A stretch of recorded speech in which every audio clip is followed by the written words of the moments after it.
Hi everyone, I'm Matt DeFanis, broker owner of RE/MAX Realty Associates with offices in Champaign, Mahomet, and Monticello, Illinois. I'm standing here in front of the University of Illinois' probably most recognizable symbol other than the Block I logo, and that is the alma mater statue. I'm here to introduce what will be, I hope, an enjoyable little adventure for you to ride along with me on a driving tour of Campustown and highlights of the University of Illinois campus. The alma mater, first of all, behind me, is such a landmark because it was a sculpture created by alum Laredo Taft in 1929 and done as a gift by several of the classes from that era to the university, and has stood here for nearly a century, having been gone only for a couple of years for a major restoration, and so now it's back to its original bronze color. But this place is really special. The University of Illinois campus here today is home to over 56,000 students at this campus alone. And I'm lucky enough to be a double alum of this campus. I did undergrad here in psychology and then later did law school here. The university obviously is at the heart of our local economy. It's the largest employer. It is what infuses our community with such diversity and so many different cultures. Literally, the whole rest of the world sends its very smartest people here. It's what makes this such a special place. So I'm looking forward to having you along for the ride. If you have questions, if you have comments, if you have something that I totally missed that you're like, what kind of an idiot would forget to include fill in the blank? Let me know that in the comments or reach out to me. But thanks in advance for taking this ride with me. I hope you enjoy it, and I hope it's something I get to update at least every couple of years as this very special place continues to evolve and grow and change and reinvent itself. Here it is, just the day after graduation weekend, commencement weekend, spring of 2025. And I want to do a driving tour of Campustown as well as some campus highlights. So for those who are uninitiated, Campustown, so there we go under the sign. Campustown is sort of the downtown, really urban looking environment that is Green Street. So Green Street is that Campustown main drag street where if you haven't been here, if you're an alum and you haven't been here in 10 or more years, like this is gonna look pretty foreign. Not only do we have these 20 plus story high rises that are at 4th and Green, but we continue to have hundreds of units built farther and farther out. So now, right at the railroad tracks, which is sort of the end of the Campustown area on the west side, we got dozens, if not hundreds of units clustered all the way there at like Green and Locust. So here we are headed eastbound. So this is 1st Street. Over on the left is Cam's, which is, and I say this as somebody who's a double alum but has never spent time in campus bars, but that is sort of the quintessential campus bar that used to be located across from the Psych building, within staggering distance of the Psych building, which is where I did undergrad.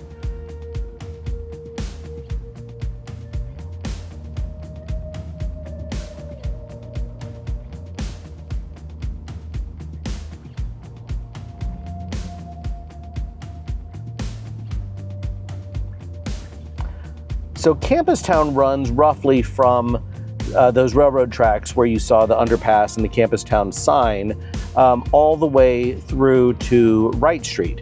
So the downtown sort of business corridor where you've got lots of shops, and you'll see on this next couple of blocks, tons of restaurants, an urban Target like what you would see, say, in River North or the Streeterville neighborhood in Chicago. The things you would find in ultra-dense population locations. You have all of those things here. Once we cross Wright Street, which is the boundary between Champaign and Urbana, we're on the Champaign side now. Once you cross Wright Street, you get into entirely sort of campus proper. There are other clusters of businesses to be sure, but like this is quintessential Campustown. And I love the mural that was on the building that we just passed. So after I drive through Campustown, I'll make a few laps through to hit some campus highlights. And I wanted to do this at twilight. You can see a little bit of the building lighting at this hour, pretty sky. We actually had some thunderstorms today and it just turned into a really pretty evening.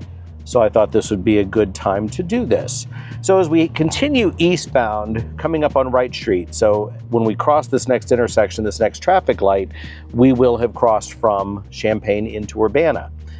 The most iconic thing associated with the University of Illinois Urbana-Champaign campus is the alma mater statue, and that appears on the right. So that's over this way. It makes it look like I was looking at that dude. Anyway, the statue is over that way. And alma mater is a sculpture by Laredo Taft, who is a U of I alum, and that was done in, I think, 1929. The Illini Union is on the right. It's undergoing some work and renovation, so it's kind of covered in scaffolding. The quad, that is the northern landmark of the main quad. And then as we continue on east, you're going to see mostly campus actual academic buildings and some dorms. And again, this is still Green Street, so it's not a geographic midpoint, but it's a midpoint in the sense of you've got physics, engineering, computer science on our left. So between here and University Avenue, that's what most of these buildings are. And then you've got liberal arts and sciences, law school, ag, vet med, that stuff is to the south on the right. On this stretch of Green Street, one of the more recent projects has been this pretty stunning reconstruction of campus dining halls for the residence halls over here. And this place looks amazing when you're just to look through the windows at nighttime. So all of this with these columns on the right, that's all a huge consolidated dining hall that serves numerous residence halls.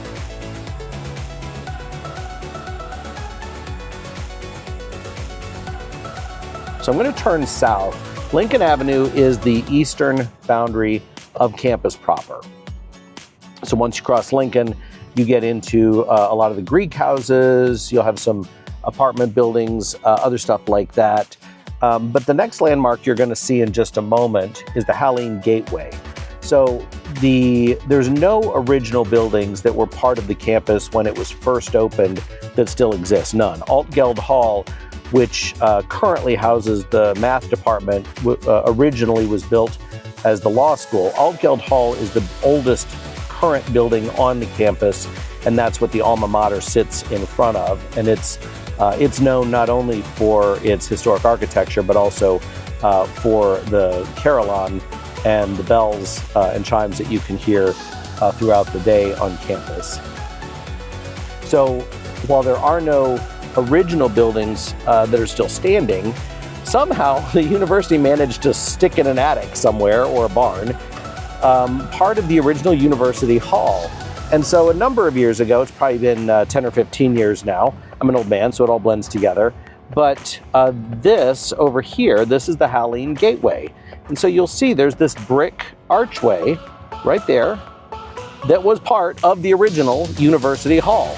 So even though the building no longer exists, that has been put up and is around for sort of a ceremonial gateway. That's the Alice Campbell Alumni Center on the right. And we're going to cruise a little farther south. I'll come back by Krannert Center for the Performing Arts in just a moment, but we're going to continue southbound for a moment.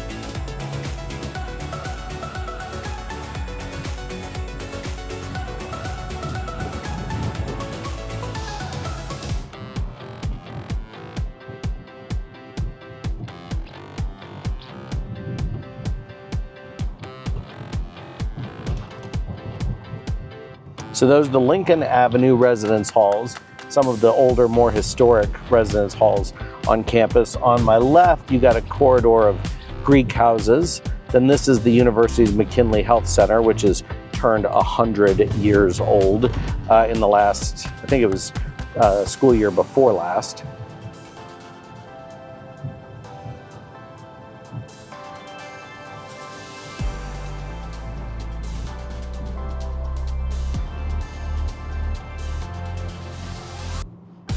And then Pennsylvania Avenue residence halls on the right.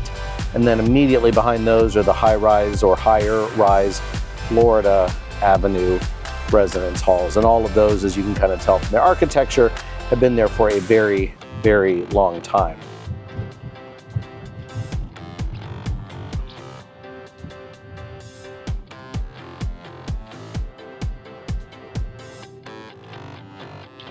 So if you continue south, and we will a little bit, if you continue south from here, over there to the southeast, you've got some open field space. You've got Japan House, Japanese Gardens, Idea Garden, and the President's Mansion, which is going to eventually become the Chancellor's Mansion, and the President is going to be moved somewhere else. That's over on the left, right on Florida Avenue. Straight to the south, besides Japan House, you've also got Vet Med. Now, Vet Med is widely regarded as one of the ugliest buildings on campus because it was constructed, I think, early 1980s in what is, nowadays widely regarded as a fairly ugly, brutalist style building. But we're going to turn onto St. Mary's Road, because even that south road, which is oil and chip, has seen quite a lot of redevelopment in recent years in terms of new campus landmarks put there. So Vet Med, slightly aesthetically challenged though it may be, Vet Med is getting millions and millions of dollars spent on some new building projects. And besides the fact that it's a really good vet school, we're really lucky to have it as a resource because we get the benefit of this incredible veterinary medicine hospital and 24/7 veterinary emergency room. So both farmers, large animal owners and pet owners alike benefit from that. So on the left, these are the historic round barns. And of course, the university is a land grant institution. So, it was founded on the basis of agriculture largely. So you got a couple of historic round barns that sit over here. You'll see those behind this house, which is also a university structure. So these are perched up here on the hilltop. But again, if you're an alum and you haven't been through here in a number of years, this St. Mary's corridor has really changed. You've got some new athletic facilities on both sides of the road here. So we've got a golf facility on the left. We've got new track facilities on the right.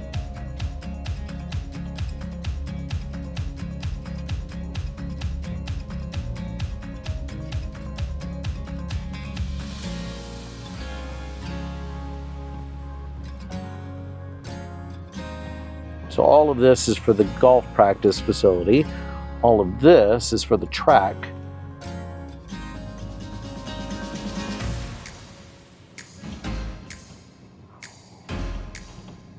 And then the iHotel Conference Center.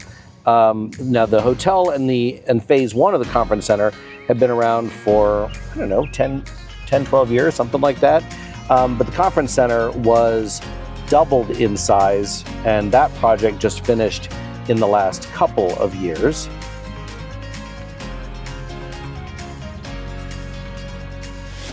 This is the basketball complex, also fairly new. Meanwhile, we have horses grazing on my left.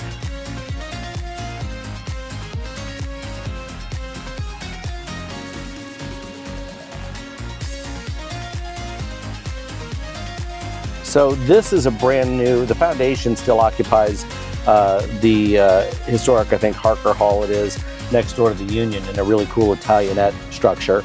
But this is a brand new, hasn't opened yet, philanthropy center. And just for context, we're just south across the street from Assembly Hall, AKA State Farm Center, which is really AKA Assembly Hall. And that's immediately south of the stadium. So here you're going to see, going back to the left, you're going to see the iHotel Conference Center. But over here, you're starting to see this wing on stretching to the east is all new. And so this has the ability not only to just have larger events, but more importantly and more often, the ability to host numerous events simultaneously throughout a week or on any given weekend, which is pretty cool. So we are going to turn north on 4th Street, which will take us right past the front gates, the relatively new front gates of the U of I Memorial Stadium. The stadium turned 100 years old this past school year. And it's just, to me, an amazing example of people that decided 100 plus years ago, let's dream really big. Let's dream so big that we build something that is capable of holding a population not only greater than the university at the time, but greater than probably the entire community and the university. So the stadium is now over 100 years old. Still a beautiful place that's been modernized, has a killer multimedia setup. I'm kind of an AV nerd. Killer multimedia setup and the ability to make for an amazing experience, which is an important part of any sort of large athletic institution. So the tailgating fields are on the right. I'll try to go as slow as I can without really ticking off the driver behind me. But there's Memorial Stadium, which, and I don't know about today's seating configuration with the most recent round of skyboxes, but this, for most of my life, has had a larger seating capacity than Soldier Field in Chicago, home to the Chicago Bears. So it is a large venue that seats, I believe, currently around 65,000 people.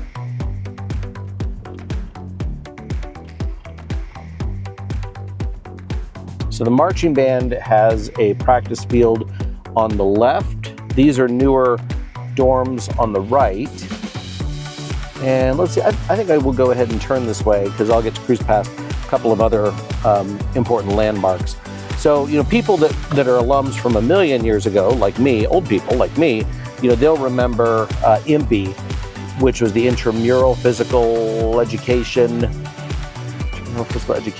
building, which has then been turned into ARC.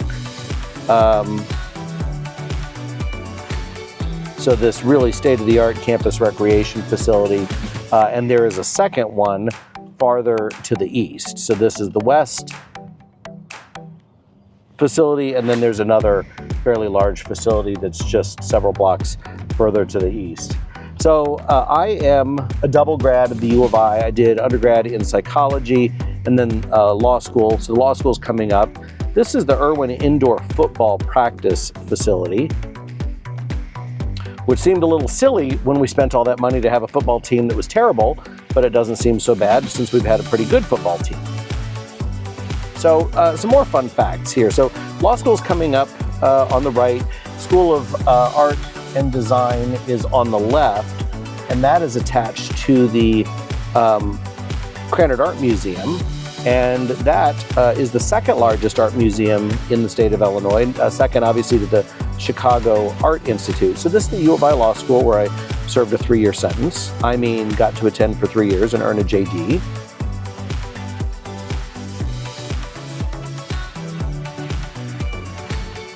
And then this is the art museum over this way.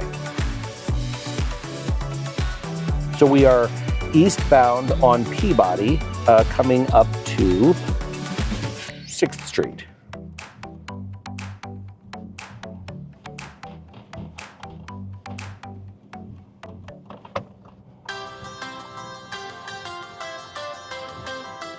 So as we turn left, which is back to the north, this is the College of Education, which is a very 60s architecture. Pretty cool, I think, still, architecture, but that's the College of Education. You got the Kincaid Pavilion, that's the art part of the art museum right there to the left. And then the Geese College of Business. U of I doesn't normally sell off naming rights to schools, but it turns out $150 million was the number that would get it renamed. So the Geese College of Business has this gorgeous new business instructional facility on the left, and you're seeing one of the older business college buildings here on the right, and that's Wohlers on the right. So in other U of I architectural marvel news, the University of Illinois Armory, and I'll just make a quick circle around this block. I think So the armory is over here, and it's over 100 years old.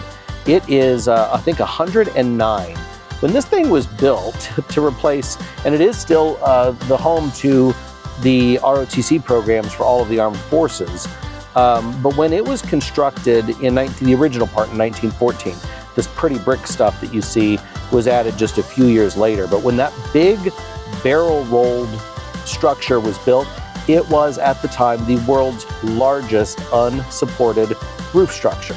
That is to say, it was the largest space under roof anywhere on Earth that had no support columns in the middle of the span holding it up. And so you'll get to see a little more of that architecture as I keep the camera pointed in that direction. So it was later outfitted with the perimeter structure that's done in a Georgian revival architectural style. So you see Illini Tower on the right, the ice arena, which is its own historical structure that's just here on the left, directly across the street from the armory.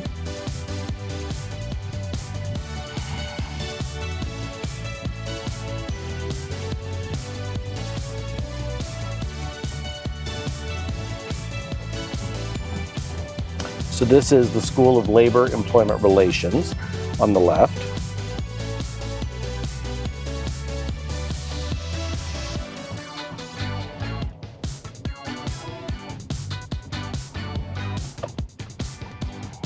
Okay, so here on the right is part, but only part, of the main library.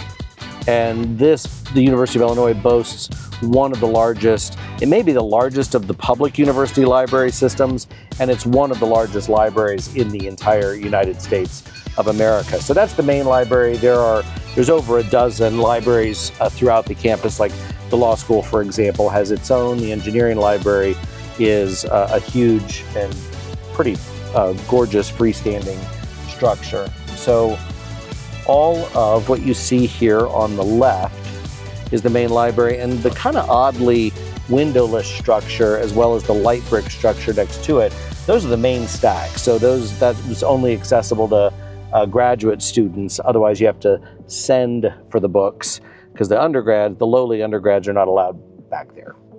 So all of that on the left is library. We've got on the south quad this relatively more recent, more modern carillon. So you've got the carillon with bells at right behind the alma mater. Oh, look at that, on cue. So Altgeld Hall has a historic carillon, and then this is a functional carillon as well that's chiming right now.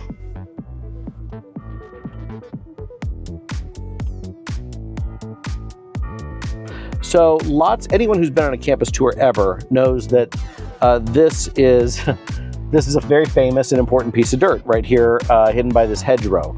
These are the Morrow plots. And the Morrow plots, their claim to fame is this is the oldest continuously operated experimental farming plot in the Americas, North or South America. It has been used continuously every year for way over 100 years. And it's been treated as such an important campus landmark that nothing has been allowed to be built close enough to it to cast a shadow. The former undergraduate library next door to that was built 3 stories into the ground. You'll see that I think this is cellular molecular biology, that has a plaza built into the ground, all to ensure that no shadow is cast upon the Morrow plots.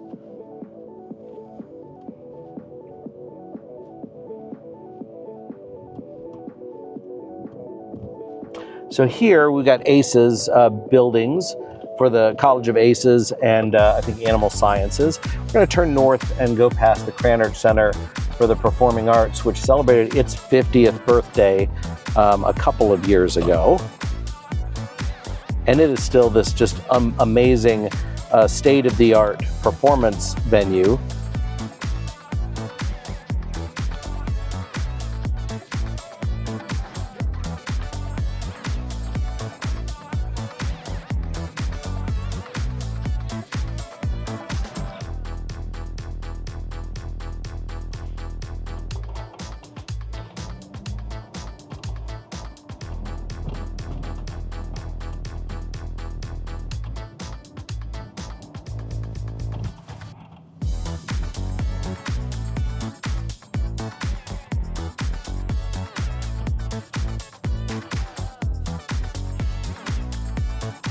Okay, so that's the Cranard Center for the Performing Arts.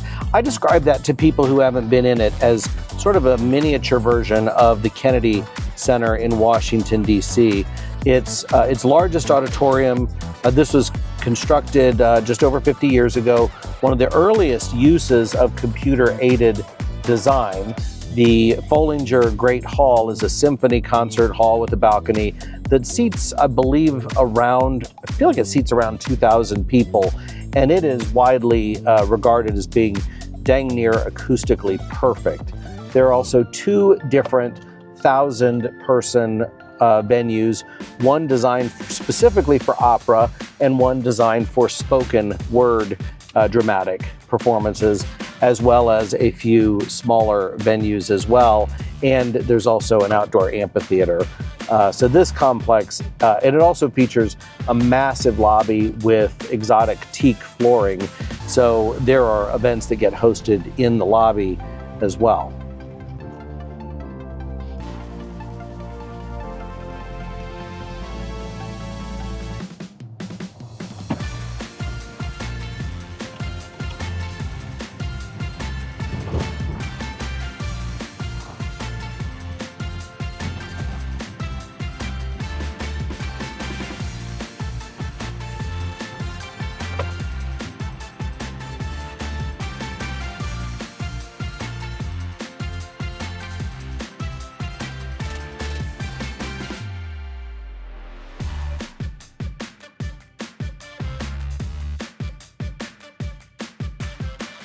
All right, so we're northbound on Lincoln, just crossing Green Street. So again, Green Street is sort of that main drag through Campustown, which is several blocks to the west. So for those who haven't been here in years, the northern boundary of the campus proper is University Avenue. And that's been true for decades. And the biggest landmark built right up to University Avenue was the Beckman Institute, which was constructed with a $40 million grant from the Beckman Foundation, one of several. I think it was the largest or tied for the largest that organization donated to any university. But this huge interdisciplinary complex that is right across the street from the old Mercy Hospital, now called OSF. So the Beckman Institute sort of occupied its own space as the northernmost landmark, but you'll see that University Avenue now has a ton of new development that is either campus or campus related. So this is a massive new housing development that spans a couple of blocks here on the Urbana side of campus.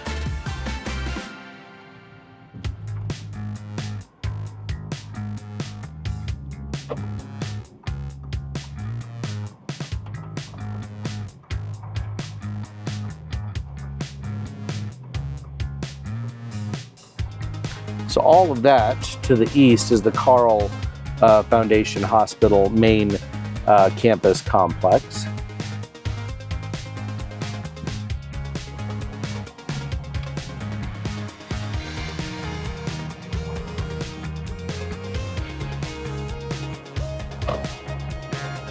So heading west on University Avenue, you're going to see, besides the Beckman Institute coming up, you're going to see a ton of new housing complexes that have been built right along this corridor, which has really pushed thousands of units of housing to the north of the U of I campus, which had not historically been home to very much student-focused housing.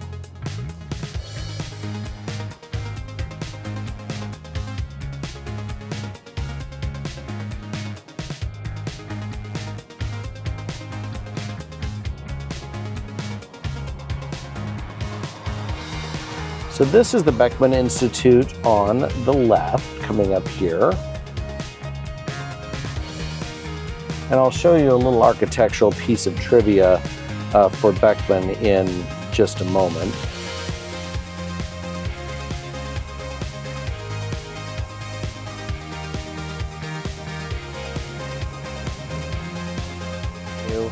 And I'm just going to swing south here on Wright Street. which again separates Champaign from Urbana.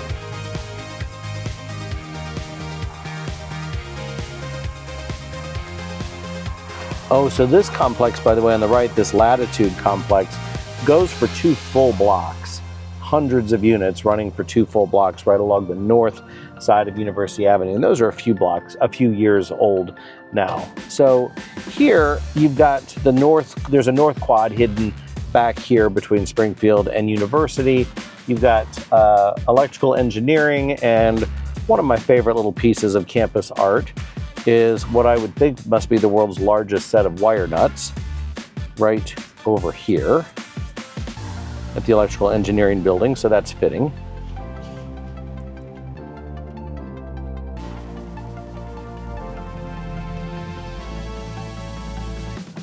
And then the Springfield Avenue corridor is the last little bit of our campus driving tour. Number 1, it's starting to get dark, but number 2, I think we're about done. So on the Springfield Avenue corridor, which has also seen a bunch of redevelopment and some newer, larger buildings, this is a brand new classroom instructional facility that is gorgeous. It reminds me of the Apple store along the Chicago River in downtown Chicago, because you've got this multi-story kind of amphitheater space, and here at twilight you're able to see the space lit up. So as I turn, you'll see the inside of that building a little bit, but it's just a gorgeous piece of architecture.